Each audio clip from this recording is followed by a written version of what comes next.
وہ وقت بھی کیسا عظیم تھا جب حضرت عیسیٰ علیہ السلام اپنے چند حواریوں کے ساتھ ایک ہرے بھرے مگر سنسان جنگل سے گزر رہے تھے۔ چلتے چلتے راستے میں ایک مردہ پرندہ نظر آیا جو زمین پر بے حس و حرکت پڑا تھا۔ اس کے پروں پر مٹی تھی اور آنکھیں بند تھیں۔ حواریوں نے نظریں چرا لیں اور کسی نے کہا، یہ تو مردہ ہے، چھوڑ دیجیے، وقت ضائع نہ کریں۔ لیکن حضرت عیسیٰ علیہ السلام روک گئے۔ آپ خاموشی سے جھکے، نرمی سے پرندے کا سر اپنی ہتھیلی میں لیا اور اس کی آنکھوں کے بند پردوں کی طرف دیکھا۔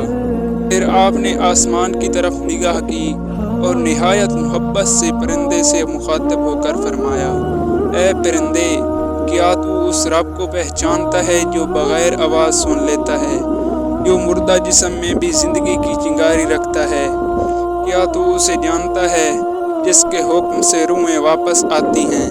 یہ کہنا تھا کہ پرندے کی پلکوں میں جبنش ہوئی، اس کے پر ہلے اور اچانک وہ اپنی چونچ سے مٹی جھاڑتا ہوا کھڑا ہوا۔ پرندہ پروں کو پھیلائے ایک درخت کی شاخ پر جا بیٹھا اور آسمان کی طرف دیکھنے لگا جیسے کسی کا شکر ادا کر رہا ہو۔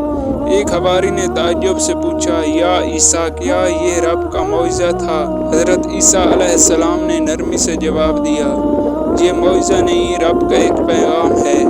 جب کوئی دل سے رب کو پکارے تو وہ پکار رائگاں نہیں جاتی۔ رب نہ صرف سنتا ہے بلکہ جواب بھی دیتا ہے، چاہے وہ جواب ایک جان پرندے کی پرواز ہی کیوں نہ ہو۔